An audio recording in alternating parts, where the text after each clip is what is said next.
Why wait to earn the degree you deserve? You have the experience, you have the knowledge.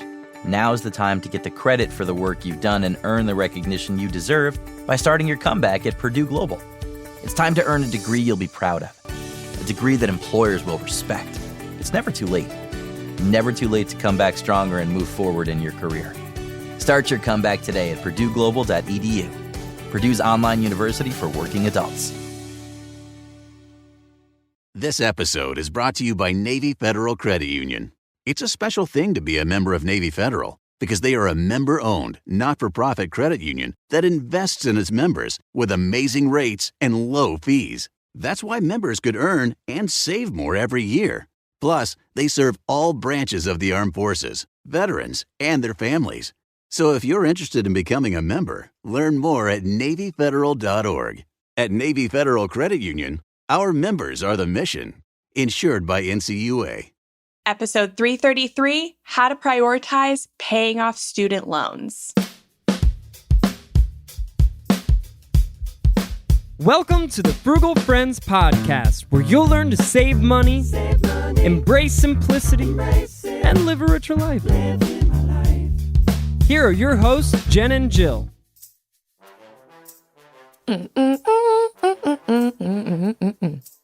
Welcome to the Frugal Friends podcast. My name is Jen. My name is Jill.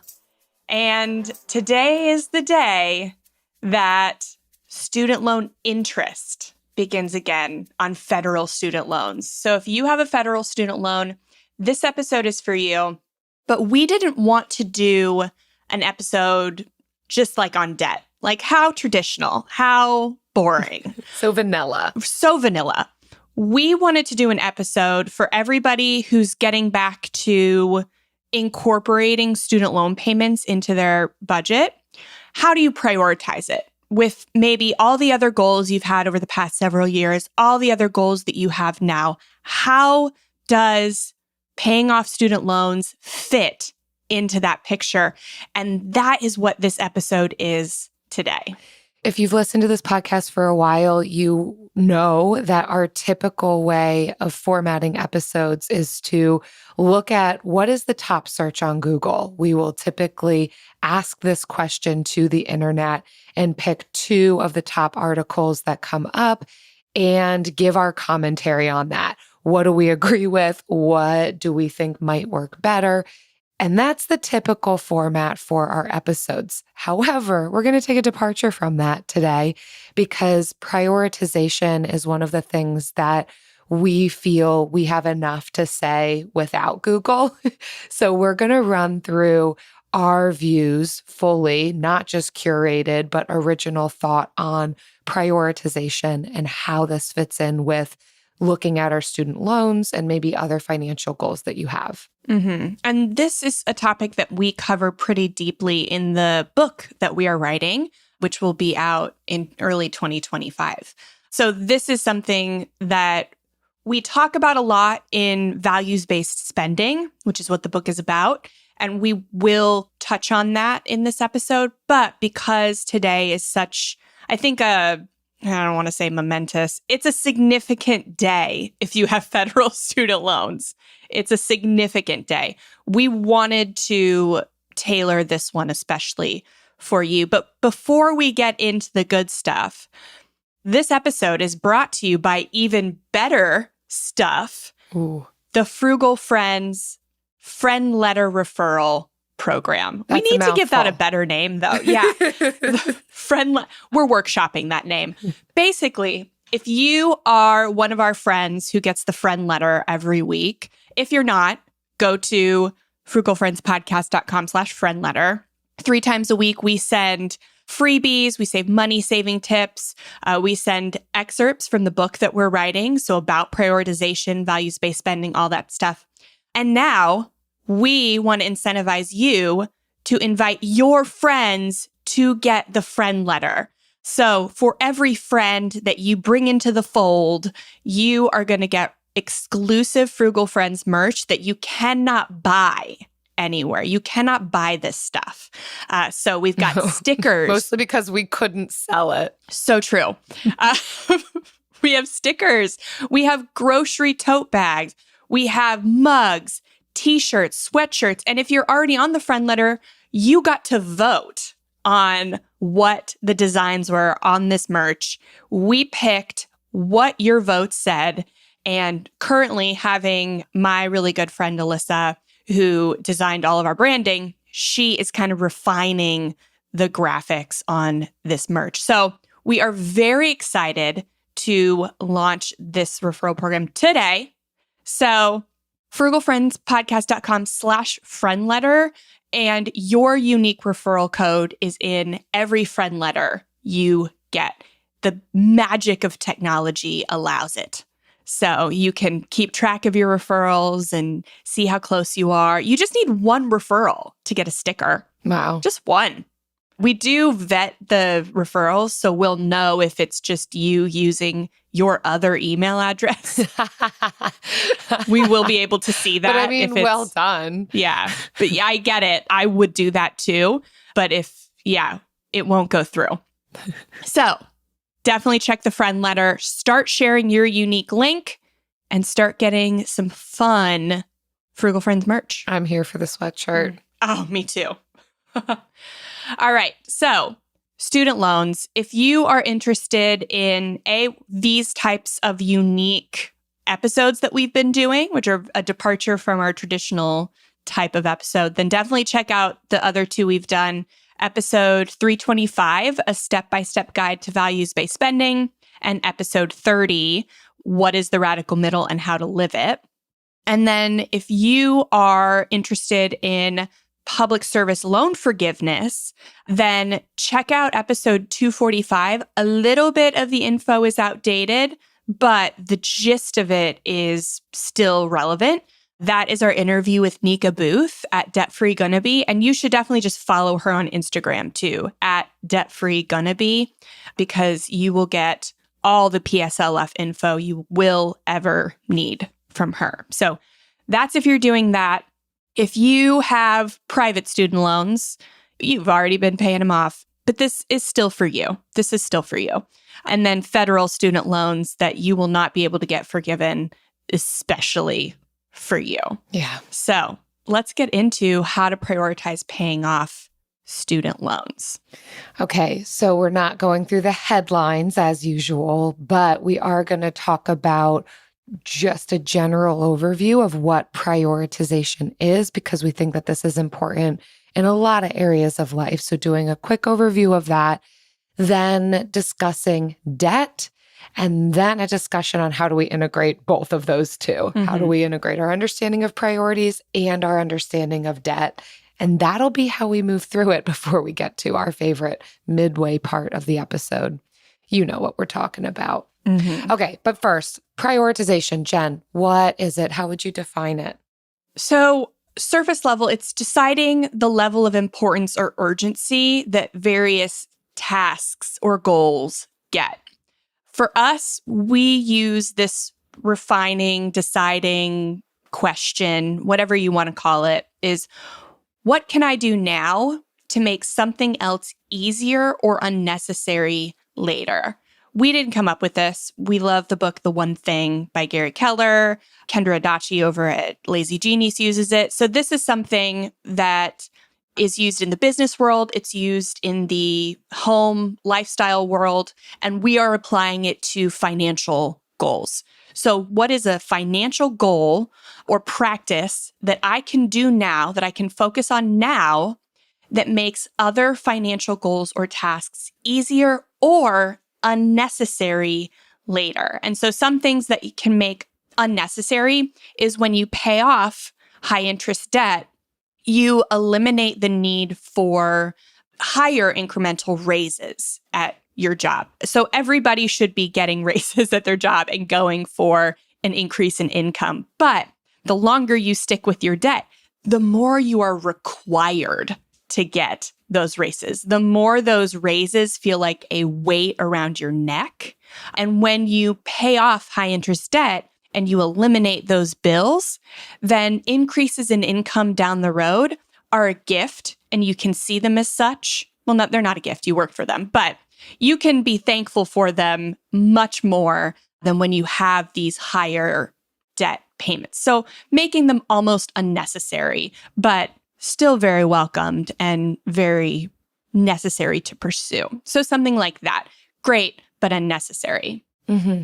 It's interesting because I think we hear the word prioritizing and think what an elementary concept. And while we could probably poll anyone on the street and they could define what does it mean to prioritize, and yet this does seem to be one of the areas that many of us can struggle with implementation on. And I think that's what leads me to, why is this important? Why is it important to not just understand prioritization, but be able to implement it? And I think it's because everything out there around us, maybe in the world, but even our smaller world, is fighting for our attention, but we don't have unlimited capacity or energy for all of it all the time. I like the definition that you gave, Jen, of deciding the level of importance or urgency. And it's important to be able to identify, well, everything might feel urgent, but what actually is of greatest urgency for me specifically. And when it comes to finances, this really pairs quite beautifully with this values-based spending idea that we can value a lot of things, but prioritization is going to help us identify what is of greatest value and importance, because we're not going to be able to meet all of our values all of the time to the highest degree. And being able to understand various degrees of importance and identifying that rightly and accurately is going to make a big difference in our personal finances.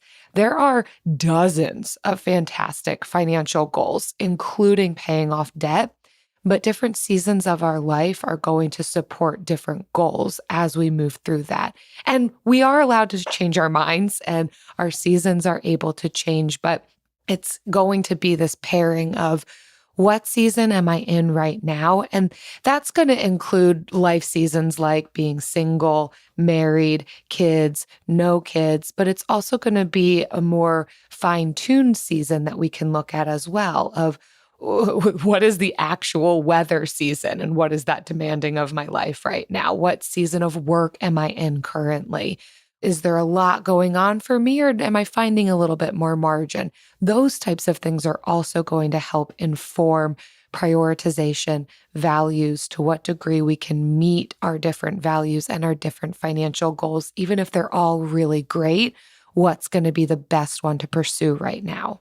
Yeah, I love that you say that this reason is because there are a lot of fantastic financial goals and different ones are supported by different seasons, because that kind of leads into the next part of prioritization is like barriers to it. Mm-hmm. And a lot of times we'll take that definition or that importance and we'll use it as an excuse to simply not do it.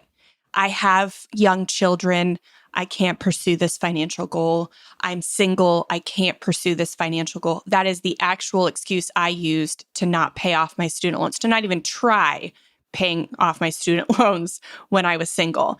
And so we use these excuses when really they are pivots. They are, okay, so I can't pay off my debt as extremely as I see these people on YouTube or Instagram or TikTok.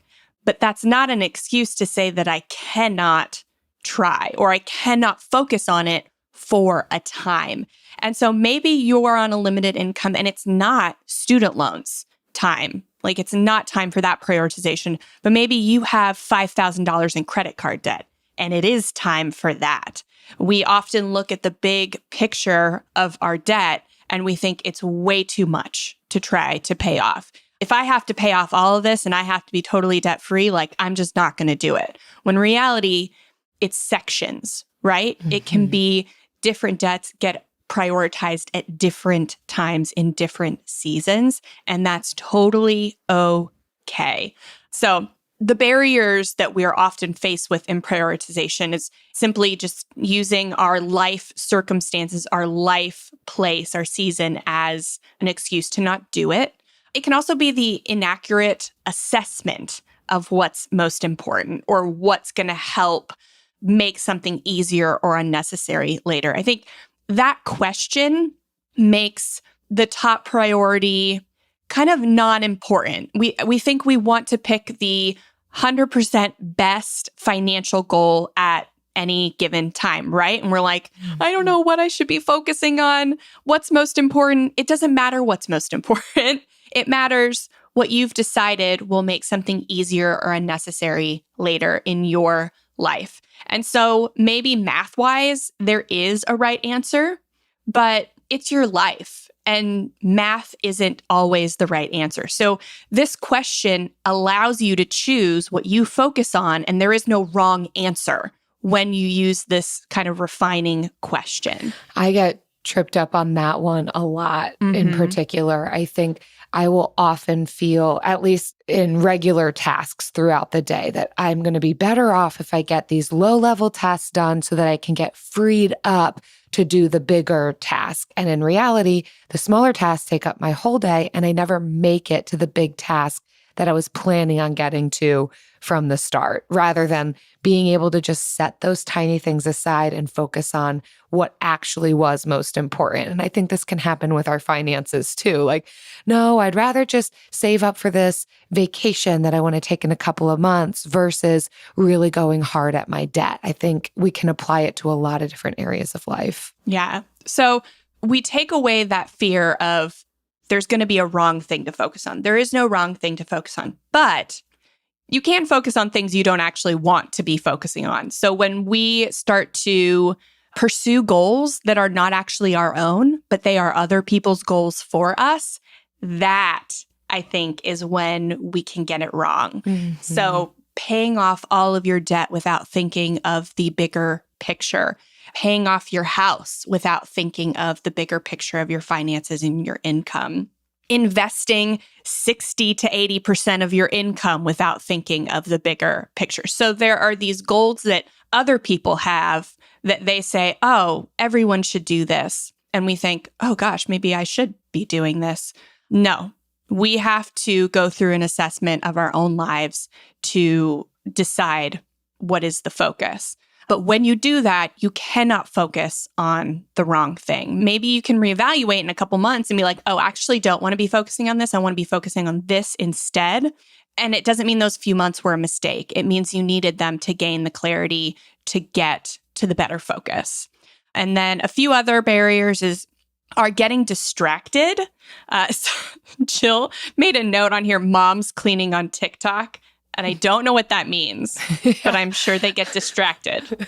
So, I mean, I don't even have TikTok, but Reels, I guess I'll say. A lot of times it's like reposted to Instagram from TikTok, but I feel like I'm getting all of these Reels of moms showing their process of trying to clean through the house. And it's just this almost if you give a mouse a cookie situations where they're like, I went to go unload the dishwasher. And when I went over, or I went to go put the dishes into the dishwasher. And when I opened the dishwasher, it was still clean. So now I got to unload the dishwasher. And as I started to do that, I didn't have any room on my counter to put the clean dishes. So then I started to clean up the paperwork. And when I picked up the paperwork, I realized that there's a registration for my kid's school that I got to do. And when I went to go talk to my kid about it, I realized that their room was dirty. So I started putting that away. And then I realized that I got to make a phone call. Like it just goes on and on. And I can relate. I don't even have kids, but that getting distracted, I think, can happen a lot, even with prioritization, goal setting. It happens in the midst of our debt payoff plan or other financial goals. And it might not be because we're feeling scatterbrained. We might get distracted because life circumstances are happening that interrupt as well. You name it, but getting distracted can be a barrier. Mm-hmm. Yeah, I'm thinking this could especially be a barrier for anyone struggling with a neurodivergence. Mm-hmm. But again, not an excuse, just something to take into consideration when you are creating financial goals. And then the last barrier is not delegating effectively. So there are things on your plate. I'm going to go out on a limb and say it. There are things on your plate that should not be on your plate. Uh-oh. And you probably know them. You probably know that. You might even know what they are. So when we take on too much, then it makes focusing on our highest priority goal a lot harder. So not all the time are you able to delegate or give up this thing that should be on your plate, but is not. But it should be something that you're aware of and you're looking for opportunities to give up or delegate so that you can better focus on your goal. Especially if that some goals, so some higher priority goals are more, I would say, intense than others. So if you have $10,000 in credit card debt that has a 20% interest rate, that goal, pursuing it, is more intense than in 5 years when your highest goal is saving for retirement or saving for a new car. They can be the highest priority goals at different times, but you are not going to work as feverishly to save for a new car as you are to pay off a debt that has 20% interest. And so you need to delegate differently depending on the intensity of your different goals. Okay, so in general, the way that we're going to go about this when we're setting priorities is identifying the goals that you want to pursue. It's got to start there. Otherwise, we are going to keep getting pulled in different directions, maybe based on our own whims or the whims of other people, and not really making any steady progress on any one thing because we don't really know what we're focused on and we're not focused on the one thing. So identify what they all are. I would recommend actually writing it down. And when it comes to finances, think about it all. What are the financial goals that you have even in life? They could be short-term, mid-term, long-term goals. They can include student debt payoff. They could include other types of debt payoff as well. Maybe it's investing. What type of investing? Saving. How much saving? What type of saving? Sinking funds, long-term, emergency. Write it all down. Then look through that list and determine the one on that list that by doing that one thing, accomplishing that goal, might make others on the list easier or potentially even unnecessary going forward. That could include, this is where we talk about paying down high interest debt first, because that's going to help catapult us in being able to pay down other debts or free up money for other future goals. And then from there, once you identify what that one thing is that you really want to focus in on that's going to make the other things easier or unnecessary, you focus on that one thing to the exclusion of the other goals for a set amount of time. That doesn't mean that you're not valuing your other goals. That doesn't mean that you won't pursue those hard for a time. But it is important to choose one at a time so that it actually gets a degree of concerted effort so that you can actually see yourself chipping away at it. You see progress and hopefully you accomplish it and then can move on to the next that are on the list. Again, one of the biggest barriers to seeing prioritizing go well is that getting distracted or trying to do too many at once, and we ineffectively then move through those goals because it's not getting undivided attention. That's so important. The back burner theory is real. And when you pursue multiple goals at a time, and as somebody who loves to reach goals, who loves to accomplish things and finish things, the idea of not being able to work on multiple goals at a time when I want to transform my life is very annoying.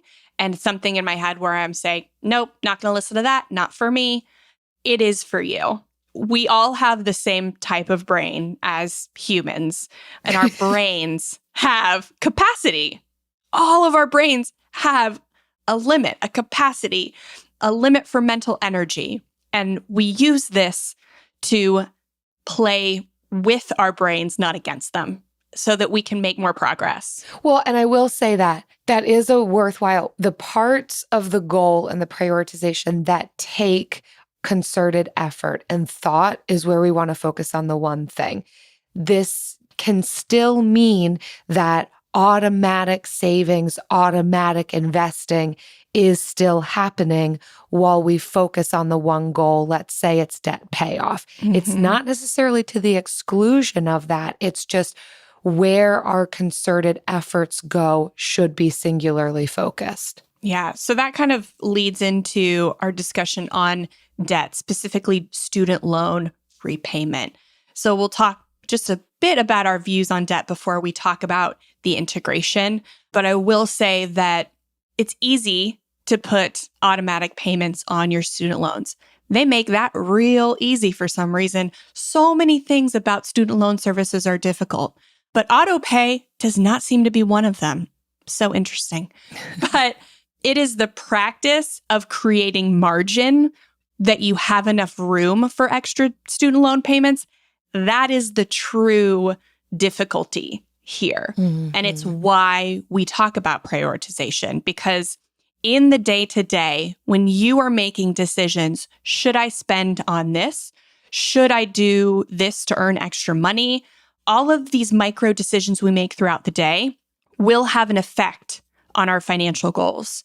And you could make 100 micro decisions for 10 different financial goals and make just a smidgen of headway on all of them and see really no significant progress. Or you can focus on one and make 100 micro decisions every day in the pursuing of that goal, and you will see progress much faster. Mm-hmm. Even if your progress is small, you'll see it faster, especially if your progress has to be small. You have to practice this because that psychological win, those wins that you get, are necessary for sticking with it. AI might be the most important new computer technology ever. It's storming every industry, and literally billions of dollars are being invested. So, buckle up.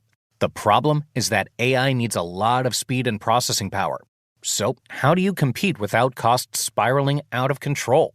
It's time to upgrade to the next generation of the cloud, Oracle Cloud Infrastructure, or OCI. OCI is a single platform for your infrastructure, database, application development, and AI needs. OCI has 4 to 8 times the bandwidth of other clouds, offers one consistent price instead of variable regional pricing. And of course, nobody does data better than Oracle. So now you can train your AI models at twice the speed and less than half the cost of other clouds. If you want to do more and spend less, like Uber, 8x8, and Databricks Mosaic, take a free test drive of OCI at oracle.com/strategic. That's oracle.com/strategic.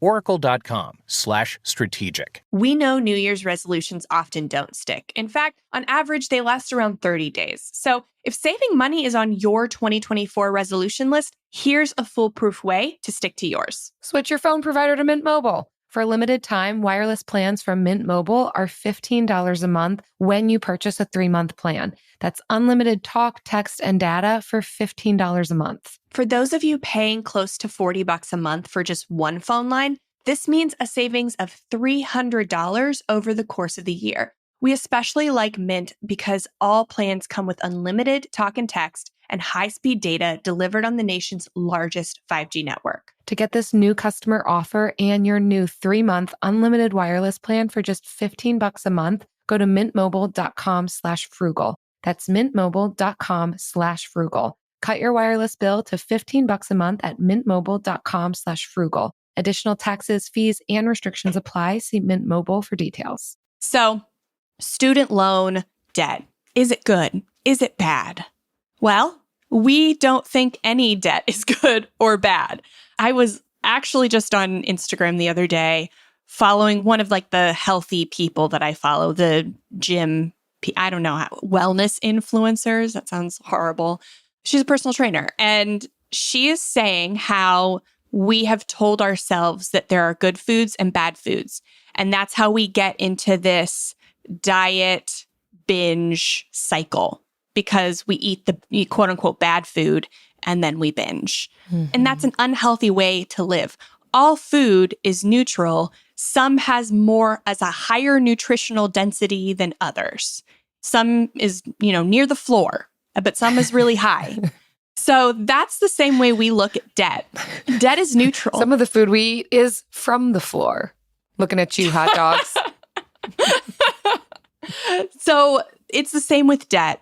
Some debt is beneficial to furthering your net worth, to increasing your net worth, like a mortgage. maybe like a student loan. It depends on the student loan. It could be beneficial, or it could be, again, a weight around your neck because it's not doing as much for you as you thought you would. And a mortgage can increase your net worth, or it can be a weight around your neck if you find that you don't actually want to be a homeowner, or if you bought too much house and you're now house poor. So that's why we do not say there's good debt and bad debt. It is really person specific. So you have to decide where student loans are for you in that realm. And that's just how you should think about them. That's not a strategy or anything, but that is a heart and mind move that you need to make to not view all debt as evil. Yeah. But also not viewing like some people love debt. We're not on either camp.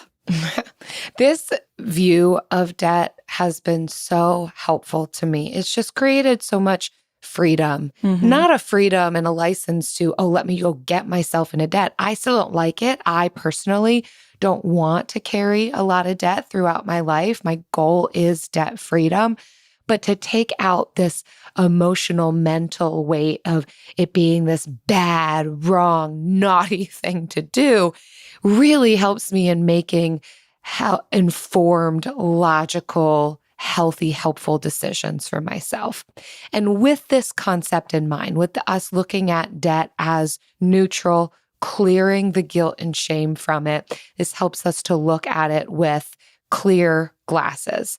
And so it is important when we're looking at it in that way to understand the different types of debt that we may hold. Again, it's neutral, but they do come in different shapes and sizes. So referencing back to us prioritizing and writing down all of our goals, a part of that, if debt payoff is a part of that plan, you should write down what type of interest you have on those different debts that you want to pay off. You've got your high interest, your lower interest, and that's important to pay attention to. I did some simple math in preparation for this episode and looked up on a calculator a 10-year simple interest loan of $25,000. So you've got this one loan over 10 years, $25,000. Let's say you took out that loan at a 3% interest rate. You are going to pay $3,968.22 total interest paid over the life of that loan. Versus if you take out that same exact loan for 10 years, $25,000 at a 7% interest rate, you're going to pay $9,832.54 over the life of that loan. That's nearly double, almost double, 3% to 7%, just paid in interest on that loan. Oh, that is double. That's over double. Yeah. It's $4,000 to $9,800. Right. Yeah. Right. Oh, yes. Thank you. Math. It is more than double, which is wild. And in some instances, we can't totally control the interest rate that we get. Lucky those who got the interest rates when they just plummeted. And sometimes we just don't have a choice. But all the more reason to pay off that higher interest debt first. If you're wondering how to prioritize, just there you go. Ding, ding, ding. That's something we can tell you. Yes, here's a blueprint. Other things, very values-based and flexible and freedom, but pay off your higher interest debt first. Yeah. And as an aside, nothing to do with student loans per se, but a simple interest loan is something you get like on a mortgage or a car. It's not what you would get on a student loan, but $25,000 is kind of what you would pay for a car. So a car loan, and 7% is about what you're looking at for an interest. So you're paying $9,800 in interest on a car. If you go with a $50,000 car, you're going to be paying almost $20,000 in interest. You're doubling that. Even if you can afford the monthly payment. Yeah. So this is something to think about. Like, we have a whole episode on how to be smart about taking out car loans. Jill and I both have car loans. We paid off all of our debt, became debt-free, and then we both got car loans because we're not against them. Yeah, because debt's neutral. But we also made very wise decision to keep that car debt low. Jill and Eric have one car. We we spent half as much as normal minivans would cost. We made sure that we bought used, we got a really good deal, and we went to a dealership that didn't have superfluous fees. So we made intentional decisions to keep those loans low so that we're not paying $10,000 more in interest than we need to be. So making decisions like that is also what's going to help you have more margin to pay off your student loans and your high interest loans and debt. So what do we mean by high interest? Well, obviously, credit cards are highest typically, payday loans up there too. Hopefully nobody has those. But as a rule of thumb, this is just a rule of thumb. This isn't a rule.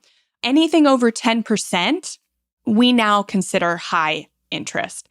When interest rates were super, super low, you may have heard us say anything over 5%. If you've read anything by David Bach, you've read anything over 5% payoff. And we still think that that is a goal. That is definitely something to pursue. But right now, anything over 10% is first priority. And then you can reevaluate your goals. And if you want to continue to focus on debt in some capacity, then shoot for that 5% range.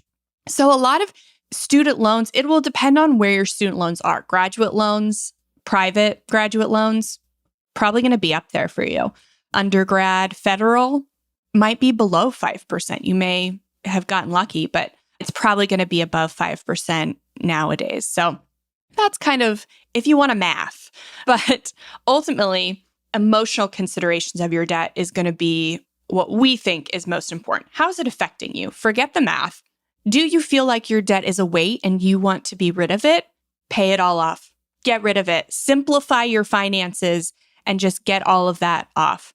Do you not really care? Do you make a high enough income where these low debt payments and low interest rates aren't really affecting you? Leave it. Leave it and pursue investing in some other financial goals. The emotional consideration of your debt is really what we think is most important, and it's however you interpret it. But we'll throw out the math for you just so you can get a gauge of how the maths. This is girl math. This is real girl math. And that would be a helpful additional part of the evaluating what all of your goals are, that part where we're writing everything down and we're writing down all of our debts. You could even have another column on that piece of paper or document on your computer where you can write out, how does this make me feel? What emotions are associated with seeing this goal on the paper? And that would be an indicator sign too of how you value it and where to place it in order of priority. And don't say you don't want to pay off debt because you don't think you can. That's not how we set these emotional considerations up. Really think about how the debt makes you feel. And if you feel nothing, move on. If you feel heavily, move in and respect other people's decision. The one that feels most overwhelming is probably an indicator of it being top priority. Yeah, it's something that you value, and respect what other people value. Don't judge other people for having different values than you. Yeah.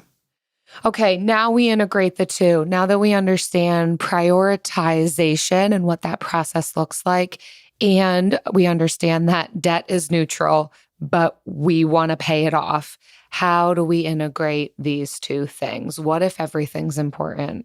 Yeah, so what if everything's important? Because everything is told to us that it is important. It is the most important. And everybody wants to be the person that says, oh, they told you this was most important. It is not important at all. This is important. I see those ads, like somebody told somebody that's how YouTube ads are made, because that's how every YouTube ad is. But they're all wrong. This is how you do it. So the problem when everything seems important is that nothing's really important. And that's also the problem of living in the extremes. It's an extreme way of life to think everything is important and you are required to do everything or to be everything, when really there is some place in the middle. And then there's sometimes we think, oh, nothing is important. I don't want to do anything. And that's probably something that you should seek extra help on outside of finance. Yeah. There is a middle ground. It's in the radical middle. So if everything is important, investing, saving, paying off debt, buying a house, buying a car, saving for kids' college, all of that is good. All of it is important. But what's the most important right now? What is the thing that I can do right now that is going to make other things easier or necessary in the future? So another example of that is investing. If I invest a little bit now every month versus if I wait 10 years and invest triple or quadruple that every month going forward, there are instances where I will never catch up. When you start small now and continue small throughout your life, you will, and this isn't guaranteed because the stock market is volatile, but based on the history of the stock market, you will end up with more money at retirement than if you start later and invest more per month. So investing a little bit now is one of those things that you can do to make saving for retirement later easier. Because in 20 years, you're going to still be saving that $300-$400 a month versus the $1,000-$1,500 you would have to save otherwise to not even get to the same amount saved. You can save over $100,000 by starting small now with investing. So that's another one of those examples used in the investing. Yeah. And with debt, if you are making small payments towards your debt, just a little bit over into the principal versus doing nothing and staying in forbearance while the student loan interest pops back up, you won't be able to catch up because student loans are not a simple interest loan. The interest increases. So that's why we think that paying off debt is one of the most important things that you can do early in your financial journey. So do the math is one of the ways that you can see that not everything is important. Do that heart check, that head check, but really consider why you think everything seems important. Who's telling you everything's important? Is it anxiety? Is it your family? Is it influencers on social media? Because everything is not important right now. There are certain goals that you have that are more important than others. You have to identify those. And this plays right into, well, then how do I say no to the things that feel important when everything feels important? And I think this pairs beautifully with prioritization. We are more easily able to say no to everything all at once when we know we've got a plan. And again, prioritization isn't just so that I only do one thing. It's so that we can do one thing for a set amount of time and move on to the next thing on the list. We're going to have so much more success that way versus trying to collect it all, hold it all, do it all at the same time. And this then is where we can also integrate the concept of boundaries, which we're all learning about regularly all of the time with relationships and money and you name it. But yes, boundaries also have a place here where we can place boundaries on ourselves as we relate to the world around us within our finances. And I use boundaries in a very flexible, freedom-oriented kind of way. Boundaries in a way of it creates an idea of where is there space to play within these fences, not a restrictive kind of manner.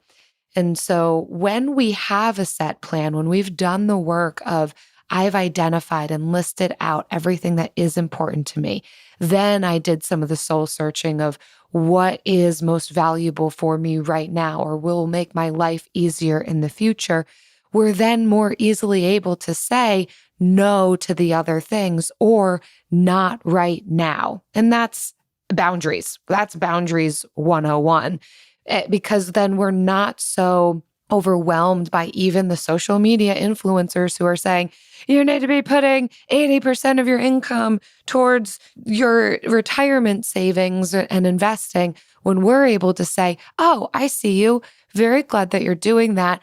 Actually, I have a plan for my finances, and it's to pay down my high interest debt, or you name it. And it's easier to say no to this person telling you to be doing something when you already know I've got a plan in place. I understand my values. My financial goals are based around that. My spending is based around that.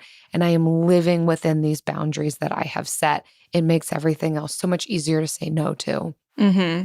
And this applies to not just financial goals, but personal goals as well, career goals, any goals that would take your attention really have to be set aside if this is your most important, if you've decided this is your most important. So if you're trying to get a business off the ground or lose weight or any number of goals, those compete. Just because they're in a different category doesn't mean they're not competing for your attention. So you really have to be aware and draw boundaries so that you can keep focused on that one goal at a time and keep it your highest priority, especially if it's a debt payoff. Because like I said earlier, that's a more intense, more urgent, maybe not intense, but a more urgent priority goal than something else down the road may be. That is considering your life season and the context that's happening. I mean, Jen and I both have examples of we're going hard, focused on one thing, and then life interrupts it. Mm-hmm. You get pregnant, you move, jobs change, and you can't prioritize that goal in the same way that you did before because life season has changed. And so I think that's where permission to pivot comes into place, keeping a pulse on what is happening for me. Can I stay so singularly focused on this in the same way I was able to a year ago? Or do I need to put this on the back burner? Does something else need to move into place as my main priority right now? Because there's other things that are actually vying for my attention in new ways that I need to pay attention to. Yeah. So we've thrown a lot at you and this topic of prioritization, student loans, debt, prioritizing your student loan debt payments. But I just wanted to do like a quick wrap up. I don't want to put anything else on your brain. And the wrap up is that our brain needs shortcuts. That's it. If this feels heavy or like a lot, yeah, it is. Deciding your priorities and rearranging your life to support prioritizing that priority, it's a lot. But when you do the hard work up front, then it's easier later. That decision, what can I do now that makes other things easier or unnecessary later? This is one of those things. Prioritizing the right goal at the right time, or whatever goal you say is right at the right time, is what your brain needs. And prioritizing is just one of those shortcuts. Routines, habits, motivators. Those are other shortcuts that we're going to be talking about in the coming months. But know that this is just one tool in your tool belt to reach your financial goals. It's a really good one. It's why we did a whole episode on it. And it applies not just to financial goals, but also with spending. So when you're going to make your budget, your income may not be able to cover meeting everything you value in the way you want to value it, in the way you want to meet it. So prioritizing can help you set those, and obviously it's not just one thing that you can spend money on. You can have multiple things you value, but it can help you prioritize what ways you're going to be meeting your values. So where am I getting the most bang for my buck, so to speak, in my spending? What kind of event or product or service can meet most of my values in one time? Stuff like that. You start to optimize. But this we thought was really important for introducing the student loan topic. And my wrap up in it is to be kind to yourself in it, that there is freedom to do debt payoff different from someone else who's paying down debt. and there's ability to still be investing while you're paying off student loan debt, or just going heavy at student loan debt, but being kind to yourself as you move through it, and permission to go hard on the gas pedal with it, or to let off and maybe even break sometimes because life season demands it. And you know what else our life season demands? In every episode, that we put the foot on the pedal and floor it every time. The bill of the week.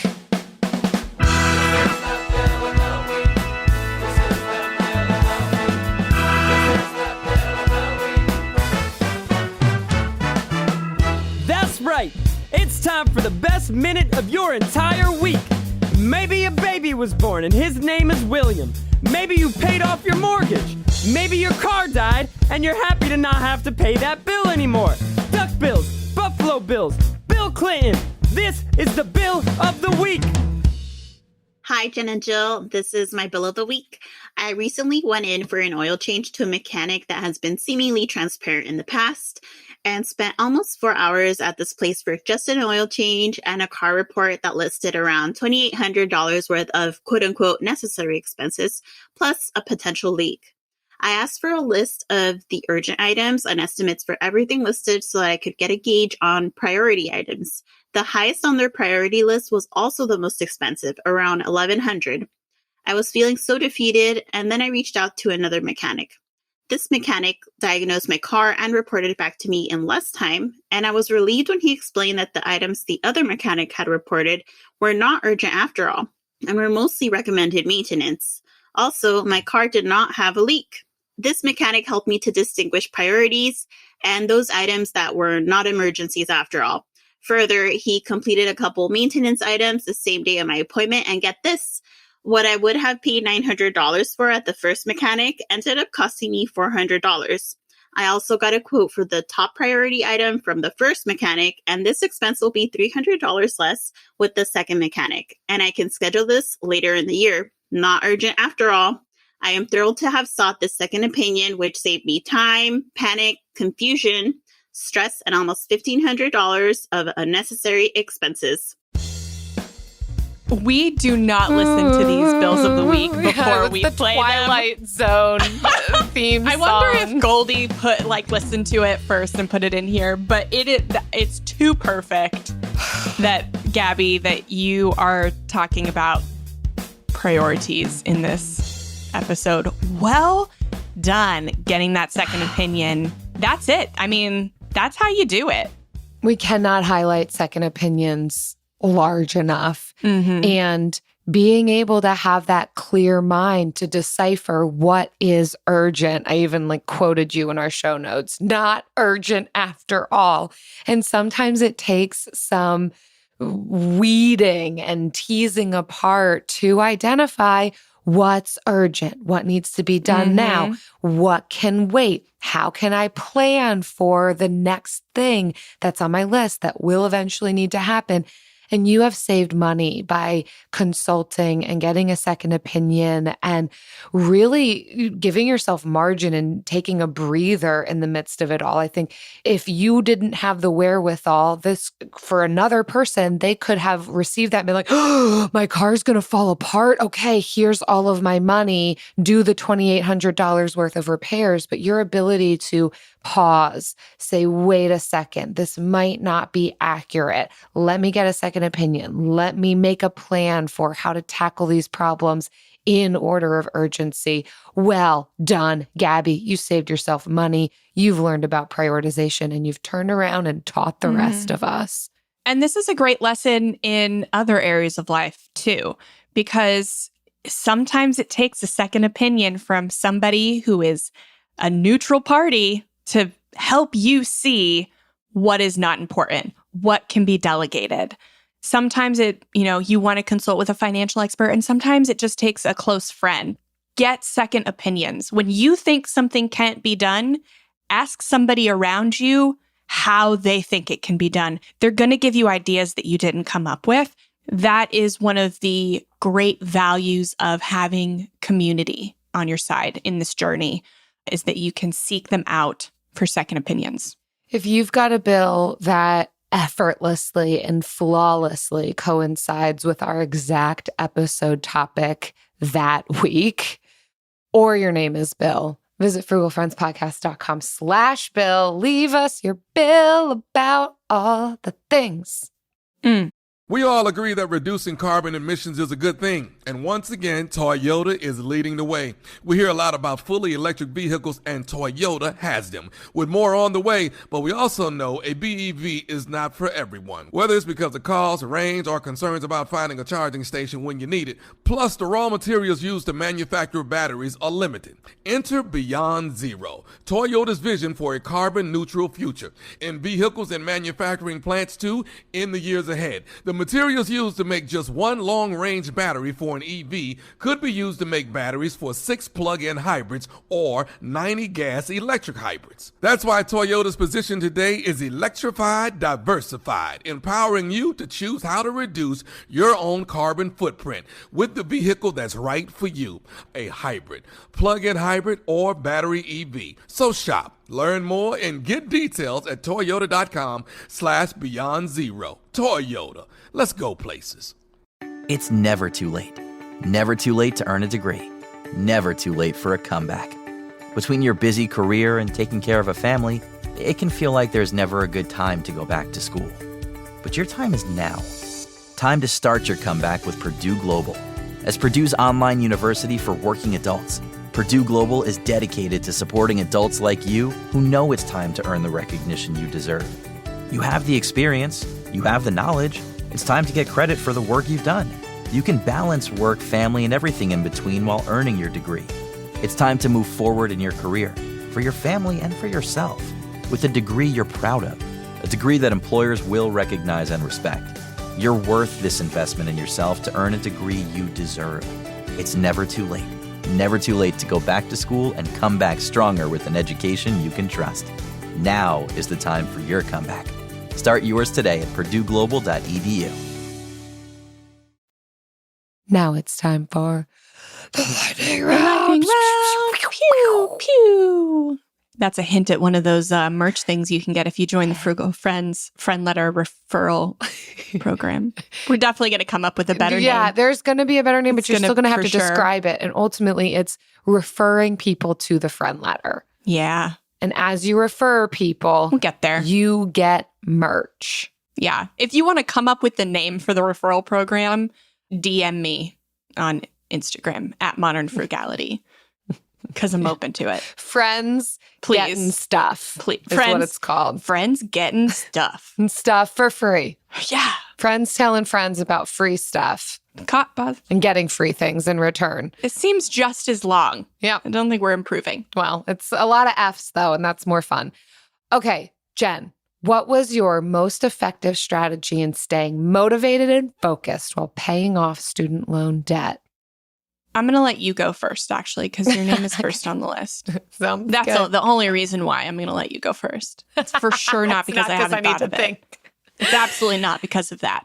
Oh, for me, it was gamifying it in a way. Not that the entire thing felt like a game, for sure. No, it didn't.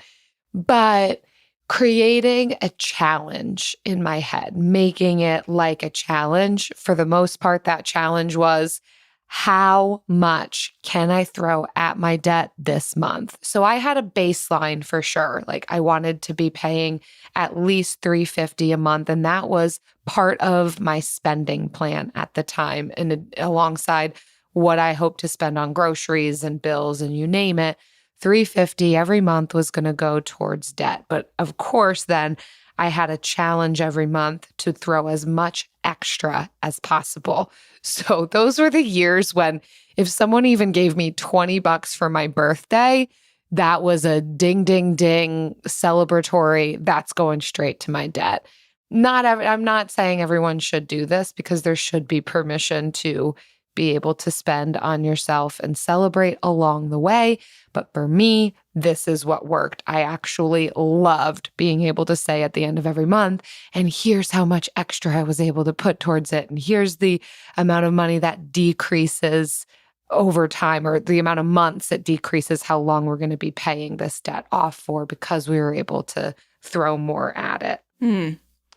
I am going to go back to the community point. It was the camaraderie partnership with Travis that really helped me stay focused.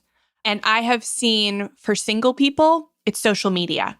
So having a special social media account, or maybe just your personal one where you just switch the focus to being all about whatever goal you're trying to reach and meeting other people on social media with the same goal. I love seeing those people in there. It's really a delight to see people using what social media was intended to be, like bringing people together to help each other reach similar goals.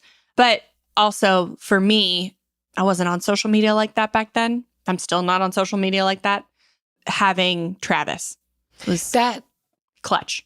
Yeah, that is the flip side of social media, I think, where sometimes it can feel just this obligatory shoulds. You should be doing XYZ. But if we can curate our social media to the types of things we want to be focused on, then it can be a motivator and it can feel like other people are doing this too. I'm not the only one. Okay, stay the course.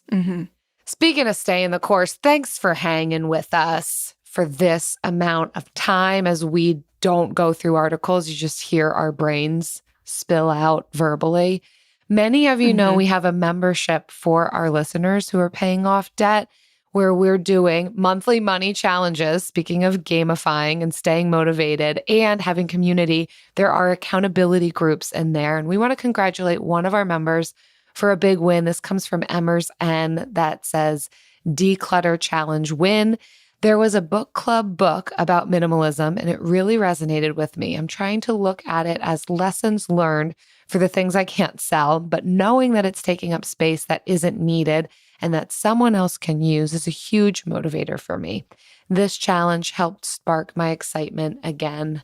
Heart emoji. Beautiful. Love motivation. That's awesome. Congrats, Emmers. Thank you all for being here. If you want to check out our membership where we do have courses, interviews, challenges, and so much more, head to frugalfriendspodcast.com/club to check it out.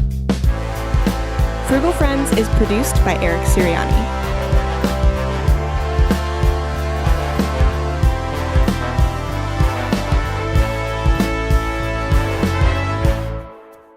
Jen, halfway through that recording, my ear popped and I can hear again.